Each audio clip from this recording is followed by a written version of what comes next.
नमस्कार विद्यार्थियों। सह आचार्य सुरेश चंद मीना, राजकीय महाविद्यालय गंगापुर सिटी। आज हम कोटा विश्वविद्यालय कोटा बीए पाठ द्वितीय विषय संस्कृत द्वितीय प्रश्न पत्र वैदिक साहित्य गद्य साहित्य अनुवाद एवं व्याकरण के अंतर्गत हमारा जो नियमित अध्ययन अध्यापन कार्य चल रहा है, इसके तहत ऋक् सूक्तावली जो पुस्तक है आपके द्वितीय प्रश्न पत्र में, इस वैदिक साहित्य के अंतर्गत हम अध्ययन कर रहे हैं। पिछले ई कंटेंटों में हमने ऋग्वेद से संबंधित जो सिलेबस में पाठ्यक्रम में निर्धारित सूक्त है उनके अंतर्गत हमने अध्ययन किया। अब हमारा जो अग्रिम सूक्त है वरुण सूक्त, ऋग्वेद के प्रथम मंडल का 25वां सूक्त है। इस सूक्त में भी हमने अब तक 10 मंत्रों का अध्ययन कर लिया है। अब हम आज इससे आगे 11वें मंत्र का अध्ययन करेंगे। इससे पहले कि हम 11वें मंत्र का अध्ययन करें, हमें वरुण देवता के जो चारित्रिक विशेषताएं हैं, वरुण देवता का जो स्वरूप है उसके बारे में आपको एक बार ये सोचना है, समझना है और जानना है कि वरुण देवता है वो बहुत ही बलशाली देवता माना गया है ऋग्वेद के अंतर्गत, और ऋग्वेद में इसको नैतिक नियमों का अधिष्ठाता के रूप में इसकी वरुण देवता की प्रसिद्धि है। एक तरह से अनुशासन प्रिय देवता है। वरुण देवता को ऐसा माना गया है ऋग्वेद के अंतर्गत कि कोई भी मनुष्य है या प्राणी है, वो यदि नैतिक नियमों का या प्रकृति के नियमों का उल्लंघन करता है तो उसको वरुण देवता दंडित करते हैं और अपने पासों में जकड़ लेते हैं। तो इस प्रकार से वरुण देवता का जो सूक्त है उसके जो ऋषि है सुनसेप ऋषि, वो वरुण देवता की स्तुति के माध्यम से ये कहने का प्रयास कर रहे हैं और स्तुति करते हुए प्रार्थना कर रहे हैं कि वरुण देवता हमारी रक्षा करेंगे, हमारा कल्याण करेंगे, हमारा जो जीवन है उसको समृद्ध करेंगे और हमारी आयु को लंबी करेंगे।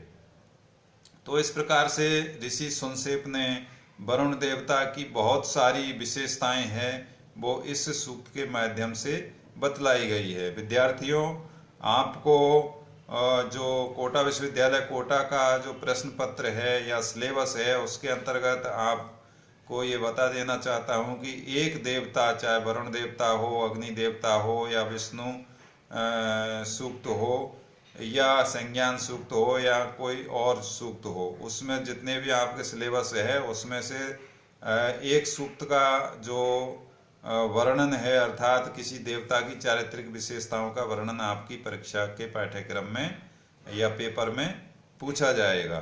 तो यहाँ पर ऋषि सुनसेप है वो वरुण देवता की एक एक मंत्र में उनकी महत्वपूर्ण विशेषताओं का जो वर्णन है वो कर रहे हैं। इसी प्रकार से इस जो मंत्र है, हम जो जिस मंत्र को पढ़ने जा रहे हैं, इस मंत्र में भी ऋषि सुनसेप है वो वरुण देवता की ये विशेषता है उसका ये बखान करने जा रहे हैं, वर्णन करने जा रहे हैं कि जो वरुण देवता के द्वारा किए जाने वाले आश्चर्यजनक कार्यों का यहाँ पर विवरण किया जा रहा है कि वरुण देवता है वो बहुत ही आश्चर्यजनक कार्य भी कर सकते हैं।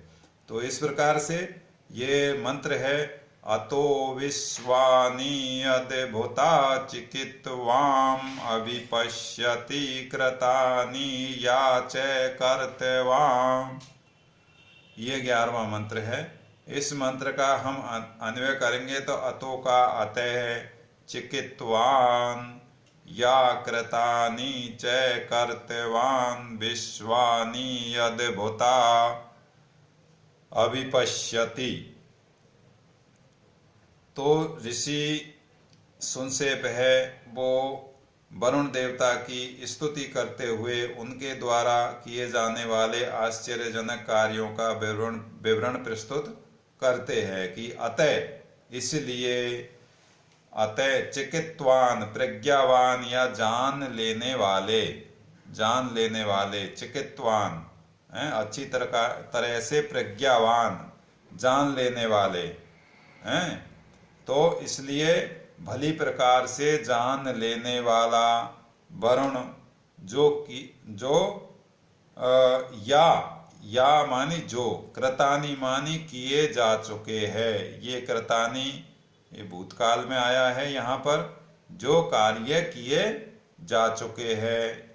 या चिकित्वान, अतः चिकित्वान या कृतानि, अतः इसलिए चिकित्वान अर्थात भली प्रकार से जान लेने वाले कौन, वरुण देवता, या जो कृतानि अर्थात भूतकाल में पूर्व समय में किए जा चुके हैं। च कर्तवान और कर्तवान जो आगे आने वाले समय में किए जाएंगे, अर्थात भविष्य में किए जाने वाले जो कर्म है या कार्य है, उनको विश्वानि, उन संपूर्ण, विश्वानि मानी संपूर्ण, विश्वानि संपूर्ण, अद्भुता मानी आश्चर्यजनक, अद्भुता आश्चर्यजनक, अभिपश्यति आश्चर्यजनक कार्य को, अभिपश्यति मानी भली प्रकारेण देखते रहते हैं या जानते हैं। तो वरुण देवता है वो प्रजा के द्वारा जो भी कार्य पहले भी किए जा चुके हैं भूतकाल में और आगे भविष्य काल में जो भी कार्य किए जाएंगे उनको वरुण देवता विश्वानि अद्भुता अभिपश्यति, अद्भुता आश्चर्यजनक रूप से अभिपश्यति वो देखते रहते हैं। तो ये मंत्र है, ये मंत्र, इस मंत्र में भी पूरे इस सूक्त में भी गायत्री छंद है उसका प्रयोग हुआ है। हम पूर्व में अध्ययन कर चुके हैं कि गायत्री छंद में 24 वर्ण होते हैं, प्रत्येक चरण में 8-8 वर्ण होते हैं। इस प्रकार से यहाँ पर गायत्री छंद का प्रयोग हुआ है। इस प्रस्तुत मंत्र में देखिए आप, या यानी का अद्भुता अद्भुतानी का वैदिक रूप है।